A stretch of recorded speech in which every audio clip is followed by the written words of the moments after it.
زیوی نے پہلی دفعہ مسیحا ہونے کا دعویٰ کب کیا؟ لوگوں کا ریاکشن کیا تھا؟ آخر کس نے اسے ویلیڈیٹ کیا؟ اسے ہر شہر سے کیوں نکال دیا جاتا؟ آخر کس شہر میں ایک ریبائی نے اس پر یقین کر لیا؟ اس کے بعد سارا کھیل کیسے پلٹ گیا؟ عثمانی سلطنت نے کب مداخلت کی اور کس طریقے سے ایک ہی ساتھ ہزاروں لاکھوں دل ٹوٹ گئے؟ ڈانمے ٹرکس کون ہیں؟ کیا ان کا تعلق ینگ ٹرک سے ہے؟ کیا زیوی کے ماننے والے ڈانمے ٹرکس نے ہی خلافت عثمانیہ کا خاتمہ کیا تھا؟ کیا مصطفیٰ کمال پاشا بھی زیوی کا ماننے والا ڈانمے ٹرک تھا؟ زیوی کی تحریک یورپ کیسے پہنچی؟ اور کیا صہیونیت کی تحریک بھی زیوی کے ماننے والوں نے ہی شروع کی، جس کے نتیجے میں اسرائیل بنا؟ جانتے ہیں زیوی کون ہے؟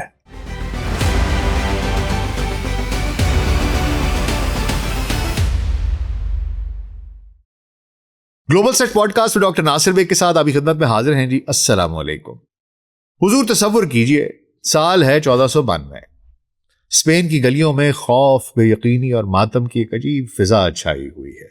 ہزاروں خاندان اپنے گھروں کے دروازوں پر آخری بار ہاتھ پھیر رہے ہیں، محبت سے، امید سے، آس سے۔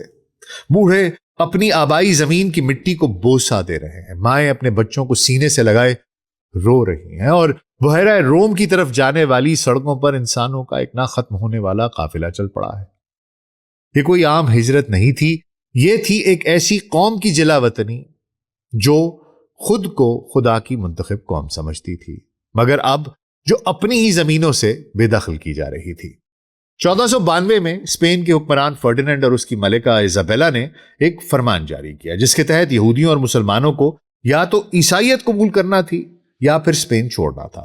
لاکھوں نہیں تو ہزاروں یہودیوں نے اپنے صدیوں پرانی بستیاں، کاروبار، عبادت گاہیں اور قبریں چھوڑ دیں۔ ان میں سے بہت سے لوگ بھوک، بیماری اور سمندری سفر کی ہولناکیوں کا شکار ہو گئے، لیکن انہی تاریک دنوں میں ایک دروازہ ان کے لیے کھلا، اور وہ دروازہ تھا عثمانی سلطنت کا۔ عثمانی سلطنت میں قیام کے دوران ہی ان کے ہاں ایک ایسا بچہ پیدا ہوا جو مسیحائی کا دعوے دار ہوا۔ اس کی کہانی بڑی دلچسپ ہے، کیونکہ اس کی کہانی کا اثر آج بھی شاید ہم سب پر ہو رہا ہے۔ تو آج آپ کی خدمت میں اسی بچے کی کہانی، جس نے خود کو مسیحا کہا، دجال کہا۔ تو حضور اگلے 10 سے 15 منٹ کے لیے دھیان ذرا ادھر، اور اگر ہمارا کانٹینٹ پسند آ رہا ہے تو ویڈیو کو لائک اور چینل کو سبسکرائب کر دیجیے گا۔ تو آئیے آغاز کرتے ہیں۔ تو حضور واقعہ پھر یہ ہے کہ عثمانی سلطان بایزید ثانی نے جب اسپین سے نکالے گئے یہودیوں کی خبر سنی تو حیرت سے کہا، وہ بادشاہ کیسے عقل مند ہو سکتا ہے جو اپنے ملک کے ہنرمند اور دولت مند لوگوں کو نکال دے اور انہیں ہمارے حوالے کر دے؟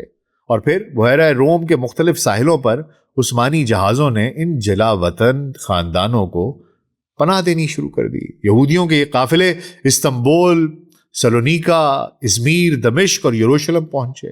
انہوں نے نئی زندگیاں شروع کی، نئے شہر آباد کیے، تجارت کو فروغ دیا اور اپنی زبان، ثقافت اور مذہبی روایات کو زندہ رکھا۔ مگر ایک لو تھی جو ان کے دلوں میں ہمیشہ جلتی رہی، انتظار کی لو، ایک طویل صدیوں پرانا تکلیف دہ انتظار، ان کے یہودی مسیحا کا انتظار، جسے ہم دجال کہتے ہیں۔ وہ مسیحا جو آئے گا، ان کی ذلت کا خاتمہ کرے گا، ان کی کھوئی ہوئی عظمت انہیں واپس دلائے گا اور دنیا کو بدل دے گا۔ اور پھر تقریباً 150 سال بعد عثمانی سلطنت کے ایک معروف اور خوشحال بندرگاہی شہر میں ایک ایسا بچہ پیدا ہوا جس کے بارے میں بہت سے لوگ یہی یقین کرنے والے تھے کہ یہی بچہ وہ موعود مسیحا ہے۔ اس بچے کا نام تھا سبتائے زیوی۔ حضور 1626 عثمانی سلطنت کا شہر ازمیر، یہ شہر صرف تجارت کا مرکز نہیں تھا، یہ تہذیبوں، زبانوں اور مذاہب کا ایک عجیب سنگم تھا۔ یہاں ترک، یونانی، آرمینی، عرب اور یہودی آباد تھے۔ انہی یہودیوں میں ایک خاندان ایسا بھی تھا جس کی جڑیں کبھی اسپین میں ہوا کرتی تھیں، مگر اب جو عثمانی سلطنت کی سرزمین پر نئی زندگی گزار رہا تھا۔ اسی خاندان میں سبتائے زیوی پیدا ہوا۔ بچپن ہی سے اس کے بارے میں کہا جاتا تھا کہ وہ عام بچوں جیسا نہیں تھا، خاموش رہتا تھا، تنہائی پسند تھا، مذہبی کتابوں میں غیر معمولی دلچسپی لیتا تھا۔ جہاں دوسرے بچے کھیلتے کودتے رہتے، وہاں سبتائے گھنٹوں عبادت، مطالعے اور غور و فکر میں مصروف رہتا۔ لیکن اس کی دلچسپی صرف روایتی مذہبی تعلیم تک محدود نہیں، اس کی توجہ ایک ایسی پراسرار اور صوفیانہ روایت کی طرف مبذول ہوئی جسے قبالہ کہا جاتا ہے۔ قبالہ ایک ایسا روحانی اور باطنی نظام جس میں حروف، اعداد اور علامات کے ذریعے پوشیدہ الہی رازوں کی تلاش کی جاتی تھی۔ اس کے ماننے والوں کا عقیدہ یہ تھا قبالہ کے کہ کائنات کے پیچھے ایسے راز پوشیدہ ہیں جنہیں صرف خاص لوگ ہی سمجھ سکتے ہیں۔ قبالہ کے اوپر میں نے ایک ویڈیو بھی بنائی ہے جو غالباً پرسوں پبلش ہوئی تھی، آپ چاہیں تو اس کو دیکھ سکتے ہیں تاکہ آپ کو قبالہ کی بھی سمجھ آ جائے۔ اور حضور یہ جو نوجوان سبتائے زیوی تھا، اس کو یقین ہونے لگا کہ وہ انہی خاص لوگوں میں سے ایک ہے جو کہ پیدا ہی اس لیے ہوئے ہیں کہ ان کو قبالہ سیکھنا چاہیے۔ یہ 17ویں صدی تھی، جنگیں، وبائیں، معاشی بحران اور سیاسی انتشار دنیا کے مختلف حصوں کو اپنی لپیٹ میں لے رہا تھا۔ یورپ مذہبی اور سیاسی کشمکش کا مسلسل شکار تھا۔ عثمانی سلطنت بھی اندرونی اور بیرونی مسائل کا سامنا کر رہی تھی۔ ایسے حالات میں لوگوں کے دلوں میں امید اور معجزے کی خواہش بڑھنے لگی، اور یہی وہ ماحول تھا جس میں سبتائے زیوی کی شخصیت پروان چڑھ رہی تھی۔ روایات کے مطابق جوانی کی دہلیز پر قدم رکھتے ہی اس نے ایسے دعوے اور ایسے اعمال شروع کر دیے جنہوں نے اس کے کردار اور اس کے ارد گرد موجود لوگوں کو حیران بھی کر دیا، خوف زدہ بھی کر دیا۔ وہ بعض اوقات خود کو غیر معمولی روحانی مقام کا حامل قرار دیتا، کبھی کئی دن تنہائی اختیار کرتا، کبھی شدید روحانی جوش میں آ جاتا اور کبھی ایسے مذہبی اعلانات کرتا جنہیں بہت سے علماء خطرناک سمجھتے تھے۔ جلد ہی اس کے بارے میں دو مختلف آراء قائم ہو گئیں۔ کچھ لوگوں کا کہنا تھا یہ شخص ایک عظیم روحانی شخصیت ہے، جبکہ دوسرے کہتے تھے یہ شخص گمراہ ہے۔ لیکن شاید ان دونوں میں سے کوئی بھی پوری حقیقت کو نہیں سمجھ رہا تھا، کیونکہ سبتائے زیوی کی زندگی اب ایک ایسے موڑ کی طرف بڑھ رہی تھی جہاں سے واپسی ممکن نہیں تھی۔ وہ جلد ہی ایک ایسا دعویٰ کرنے والا تھا جو نہ صرف عثمانی سلطنت بلکہ یورپ، مشرق وسطیٰ اور شمالی افریقہ کے لاکھوں لوگوں کی زندگی بدلنے والا تھا۔ ایک ایسا دعویٰ جس کی بازگشت صدیوں بعد بھی تاریخ کے صفحات میں سنائی دے گی۔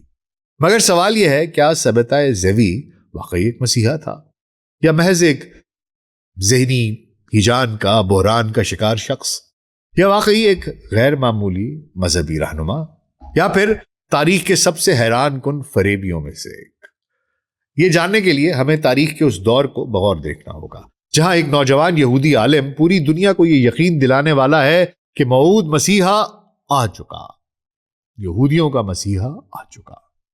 مگر آخر ایسا کیا ہوا تھا کہ ازمیر کا ایک خاموش، تنہا اور مذہبی نوجوان آہستہ آہستہ اس یقین تک پہنچ گیا کہ وہ کوئی عام انسان نہیں ہے؟ اس سوال کا جواب ہمیں سبتائے زیوی کی شخصیت کے ان پہلوؤں میں ملتا ہے جنہوں نے صدیوں سے مورخین، ماہر نفسیات اور مذہبی اسکالرز کو الجھا رکھا ہے۔ روایات کے مطابق سبتائے زیوی کی طبیعت انتہائی غیر معمولی تھی۔ کبھی وہ کئی دن تک شدید روحانی سرشاری کی حالت میں گم رہتا، گھنٹوں عبادت کرتا، روزے رکھتا، مذہبی اشعار پڑھتا اور اپنے قریبی ساتھیوں سے کہتا کہ اس سے ایسے روحانی انکشافات ہوتے ہیں جو عام انسانوں کو نہیں ہو سکتے۔ پھر اچانک وہی جوشیلا اور باتونی شخص شدید اداسی، خاموشی اور تنہائی میں ڈوب جاتا۔ آج کے بعض ماہرین نفسیات کا خیال ہے کہ ممکن ہے سبتائے زیوی کسی ذہنی کیفیت، مثلاً بائی پولر ڈس آرڈر کا شکار ہو رہا ہو۔ باہر طور یہ صرف ایک جدید نفسیاتی تشریح ہے، تاریخی طور پر اس کی کوئی قطعی تشخیص ممکن نہیں ہے۔ مگر حضور 17ویں صدی کے لوگوں کے لیے یہ نفسیات کا نہیں، روحانیت کا معاملہ تھا۔ کچھ مانتے تھے کہ زیوی خدا کا برگزیدہ بندہ ہے، اور کچھ لوگ سمجھتے تھے کہ وہ ایک سراسر گمراہ آدمی ہے۔ اسی فکری کشمکش میں 1648 کا سال آ گیا۔ سبتائے زیوی کی عمر تقریباً 22 برس تھی، اور اسی دوران اس نے پہلی مرتبہ ایک ایسا قدم اٹھایا جس نے اس کی زندگی ہمیشہ کے لیے بدل دی۔ یہودی روایات میں خدا کے ایک مقدس نام کو انتہائی احترام اور رازداری کے ساتھ دیکھا جاتا ہے۔ عام حالات میں اس کا تلفظ ممنوع سمجھا جاتا ہے، مگر سبتائے زیوی نے اپنے چند قریبی ساتھیوں کے سامنے اس مقدس نام کا بلند آواز میں تلفظ کیا، اس کو بولا۔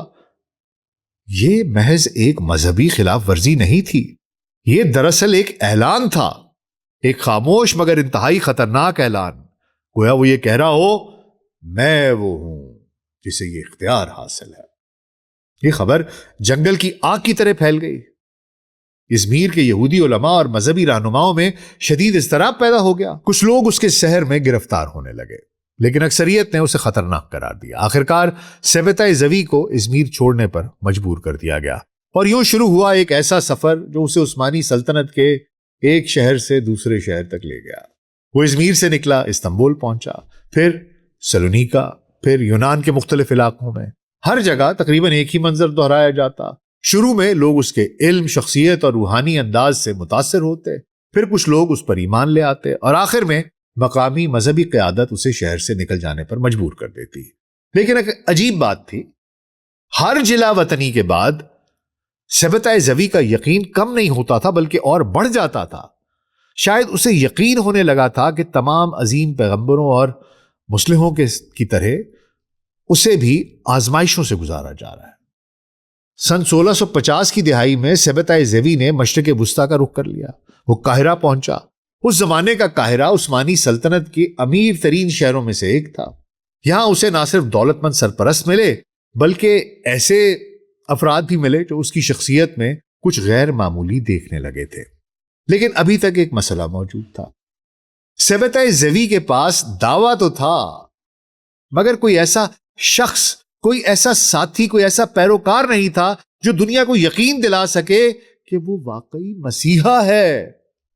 اور پھر تاریخ نے ایک ایسا کردار متعارف کروایا جس کے بغیر شاید سبتۂ زوی محض ایک فراموش شدہ مذہبی شخصیت بن کر رہ جاتا.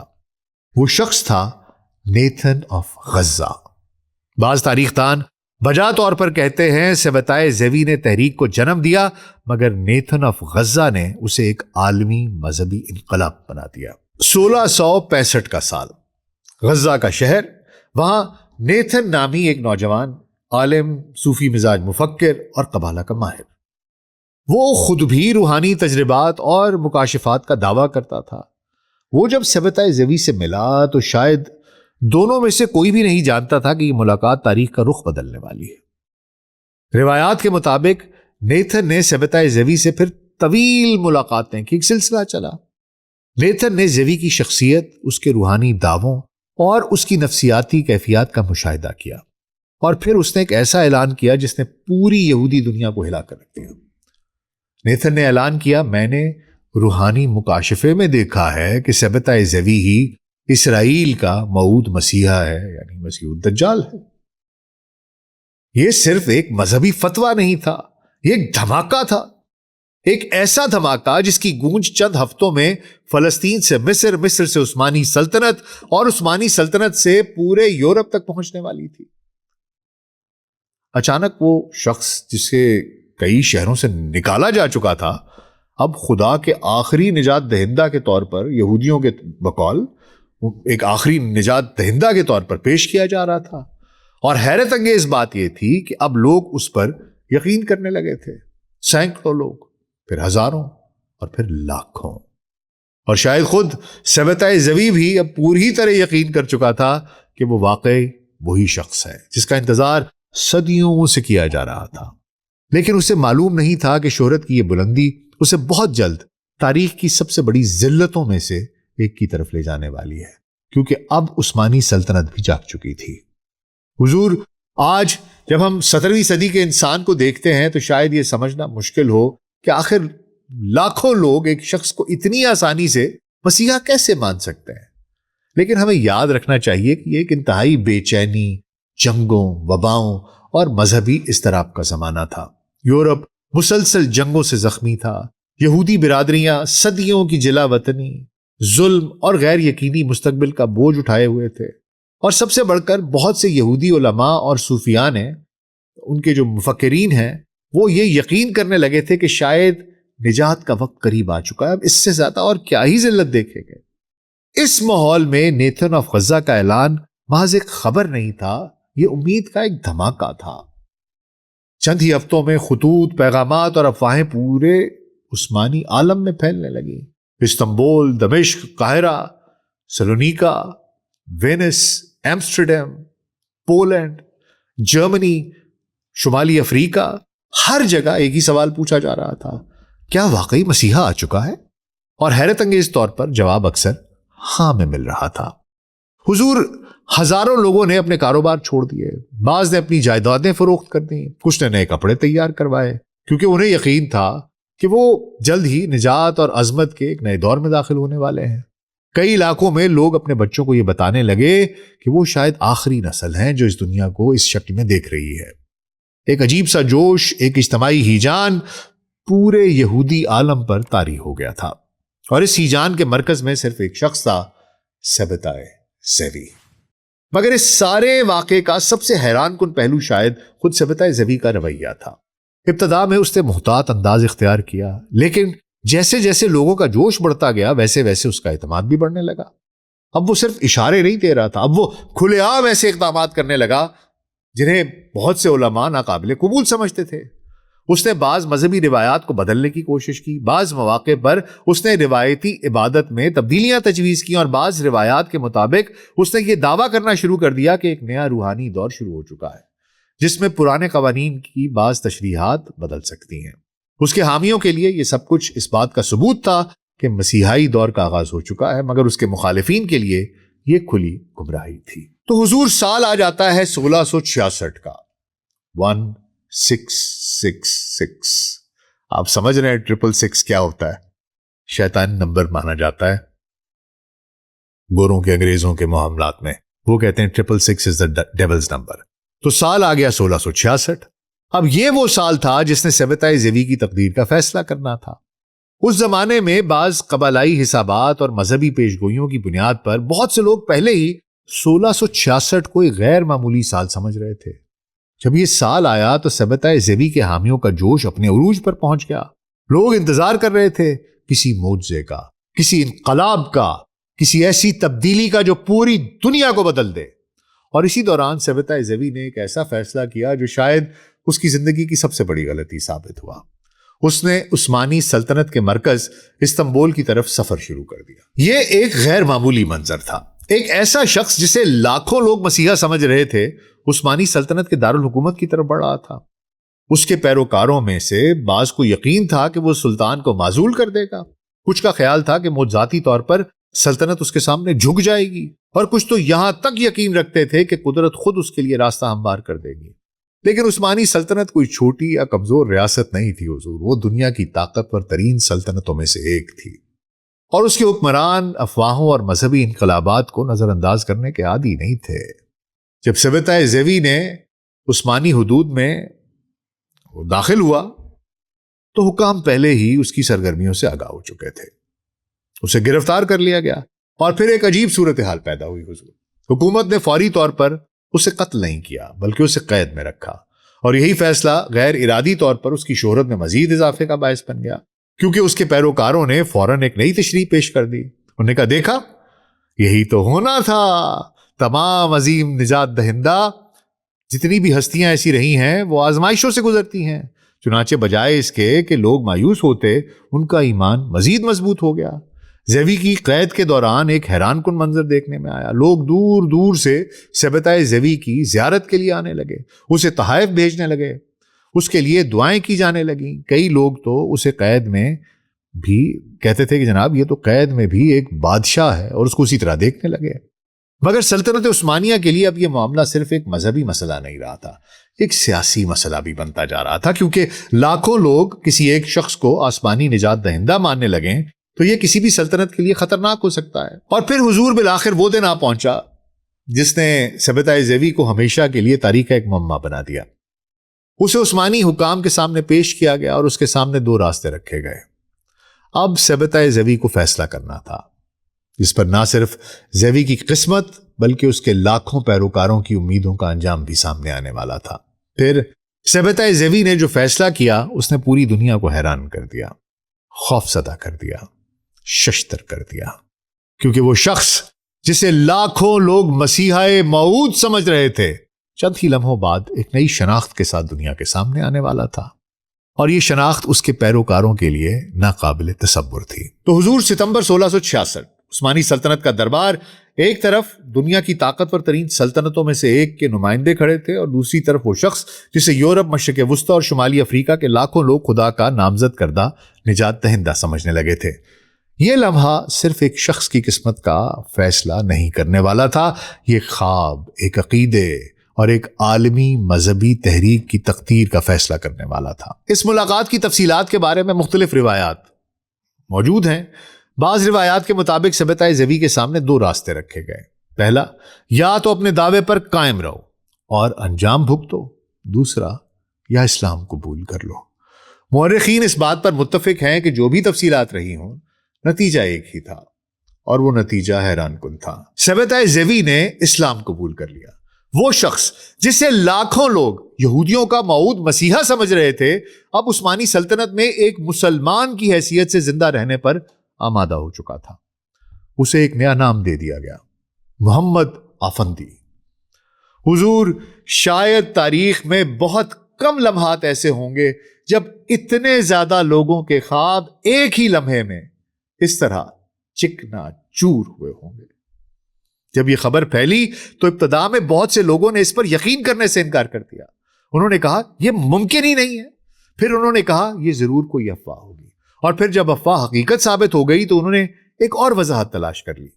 انہوں نے کہنا شروع کر دیا، نہیں، یہ سب ایک عظیم الہی منصوبے کا حصہ ہے۔ حضور، یہ انسانی نفسیات کی شاید سب سے حیران کن خصوصیت ہے۔ کبھی کبھی جب حقیقت ہمارے عقائد سے ٹکرا جاتی ہے تو ہم حقیقت کو بدلنے کی بجائے اس کی نئی تشریح کر لیتے ہیں، جواز تراش لیتے ہیں۔ اور آج ہم آپ کے سامنے وہ معمہ بھی حل کیے دیتے ہیں جو کہ صدیوں سے آج تک مورخین اور ماہرین نفسیات کے لیے الجھن کا باعث بنا ہوا تھا۔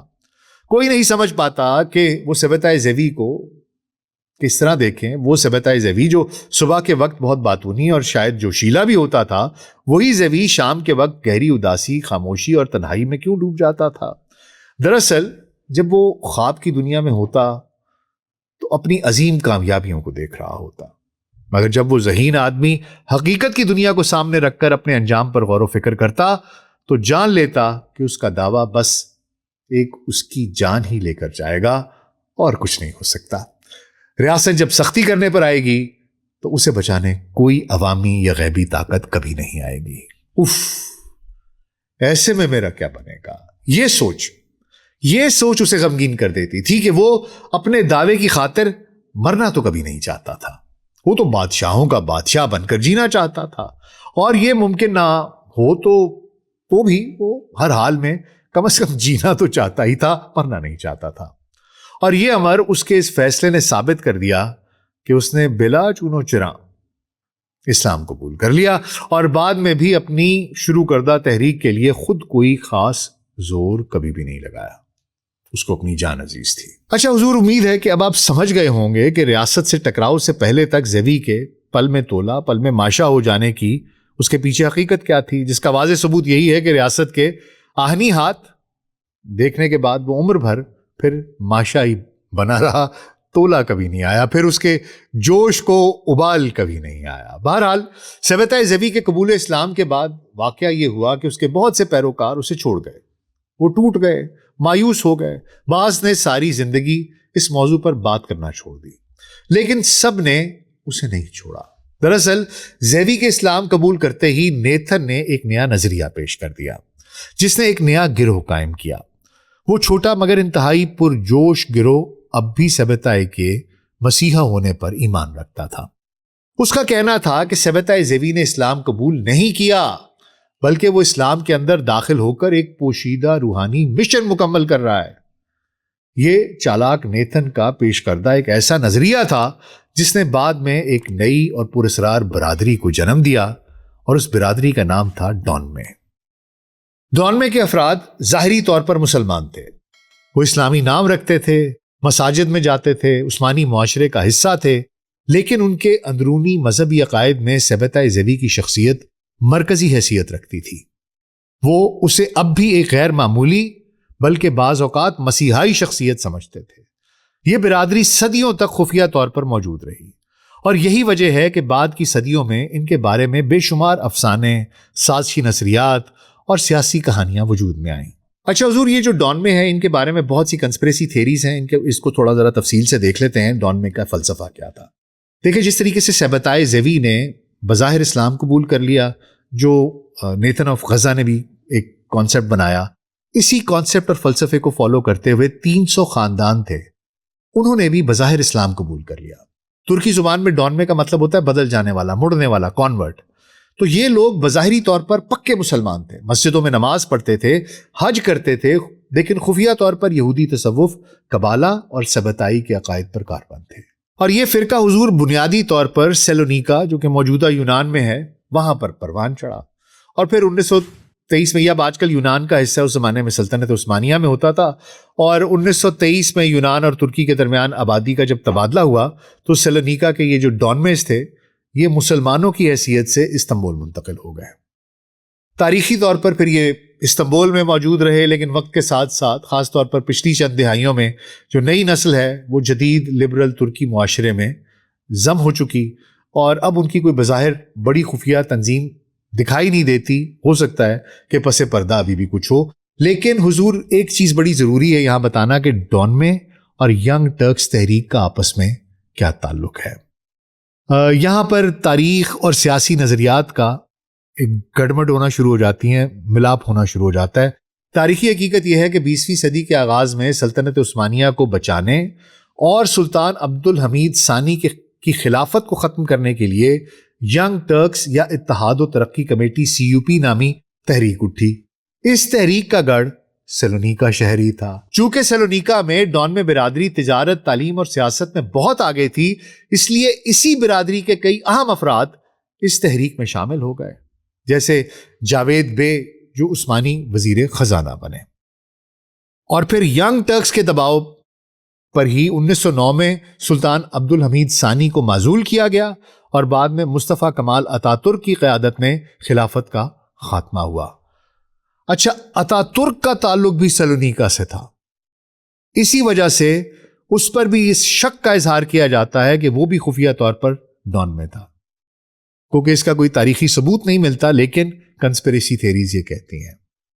دیکھیں، ڈون میں افراد ینگ ٹرکس کا حصہ تھے، ہمیں حقیقت تاریخ یہ بتاتی ہے، لیکن وہ اکیلے اس تحریک کے پیچھے نہیں تھے۔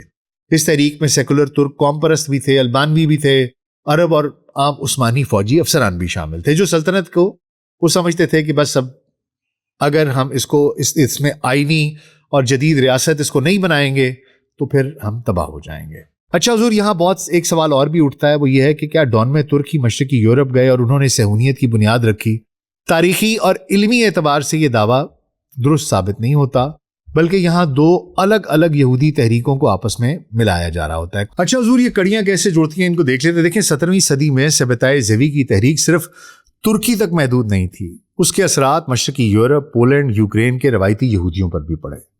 پھر 18ویں صدی میں ایک تحریک شروع ہوئی جسے فرینکزم کہتے ہیں یا فرینکس تحریک کہتے ہیں، جس میں پولینڈ میں جیکب فرینک نامی ایک شخص تھا، اس نے دعویٰ کیا کہ وہ سبتائے زیوی کا روحانی جانشین ہے۔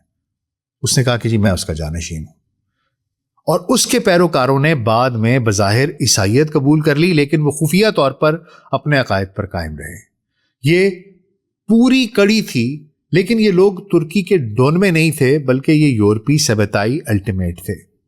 اچھا، صہیونیت کے ساتھ اس کا کوئی تعلق ہے؟ جدید صہیونی تحریک جو ہے، اس کی بنیاد 19ویں صدی کے آخر میں تھیوڈور ہرزل نے رکھی تھی۔ ہرزل آسٹریا کا ایک سیکولر یہودی صحافی تھا جس کا ڈون میں یا سبتائے کے نظریات سے بظاہر کوئی تعلق نہیں تھا، لیکن کنسپریسی تھیریز یہ کہتی ہیں کہ یہ جیکب فرینک کے سبتائے الٹیمیٹ ہی تھے جنہوں نے بعد ازاں زائنسٹ موومنٹ کی بنیاد رکھی۔ آپ میں سے کچھ احباب نے دراصل ان کڑیوں کے بارے میں پوچھا تھا، تو حضور جو تحقیق سے سامنے آیا وہ آپ کی خدمت میں عرض کر دیا۔ مجھے ذاتی طور پر یہ لگتا ہے کہ سبتائے زیوی، ڈون میں جیکب فرینک، اس کی سبتائے الٹیمیٹ اور زائنزم، یہ سب کڑیاں آپس میں ملتی ضرور ہیں۔ ہمارے پاس مکمل شواہد نہیں ہیں تو الگ بات ہے، لیکن مجھے یہ لگتا ہے کہ سب کڑیاں کہیں نہ کہیں سے آپس میں ملتی ہیں، باقی اللہ علم، یہ محض میرا خیال ہے۔ اچھا حضور، اب واپس ذرا سبتائے زیوی پر آ جاتے ہیں۔ اس کا انجام عجیب و غریب ہی رہا۔ اس نے اپنی باقی کی زندگی عثمانی سلطنت کی نگرانی میں گزاری، کبھی اسے مراعات ملیں، کبھی اس پر پابندیاں لگ گئیں۔ قصہ مختصر، 1676 میں عثمانی سلطنت کے ایک دور افتادہ علاقے میں سبتائے زیوی کا انتقال ہو گیا، خاموشی سے، بغیر کسی معجزے کے، بغیر کسی انقلاب کے، اور بغیر اس نجات کے جس کا اس نے وعدہ کیا تھا۔ لیکن کہانی یہیں ختم نہیں ہوئی، کیونکہ بعض لوگ مرنے کے بعد بھی زندہ رہتے ہیں، کم از کم تاریخ میں۔ آج تقریباً 350 سال بعد بھی ثابتہ زیوی مورخین، ماہر نفسیات، مذہبی اسکالرز اور فلسفیوں کے لیے اس حوالے سے ایک معمہ بنا ہوا ہے کہ در حقیقت وہ کون تھا، ایک دھوکے باز، ایک ذہنی بیمار شخص، یا ایک مخلص مذہبی شخصیت جو اپنے ہی یقین کا اسیر بن گئی۔ کیا یہ بھی ہو سکتا ہے کہ وہ ایک ایسا شاطر انسان تھا جس نے ایک ایسی دنیا میں جو امید کے لیے بے قرار تھی خود کو امید کی علامت بنا لیا؟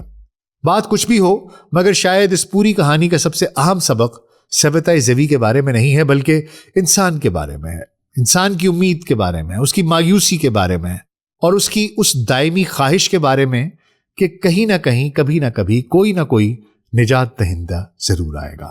جب معاشرے بحران، خوف اور نا امیدی کا شکار ہوتے ہیں تو بعض اوقات وہ صرف ایک رہنما نہیں ڈھونڈتے، وہ ایک معجزے کی تلاش میں ہوتے ہیں، اور یہی وہ لمحہ ہوتا ہے جب تاریخ میں ثابتہ زیوی جنم لیتے ہیں۔ اور شاید یہی وجہ ہے کہ ثابتہ زیوی کی کہانی صرف 17ویں صدی کی ایک مذہبی کہانی نہیں، بلکہ انسانی نفسیات، اجتماعی امید اور ایمان کی طاقت کی ایک لازوال کہانی بھی ہے۔ ایک ایسی کہانی جو ہمیں یہ یاد دلاتی ہے کہ کبھی کبھی انسان معجزات پر یقین کرنے کے لیے حقیقت کو بھی نظر انداز کر دیتا ہے۔ حضور، ثابتہ زیوی کے بارے میں آپ کا تجزیہ کیا ہے؟ مکار تھا یا مخلص، یا پھر وہ ذہنی بیمار تھا؟ مجھے کامنٹ سیکشن میں ضرور بتائیے گا۔ اپنا خیال رکھیے گا۔ شکریہ۔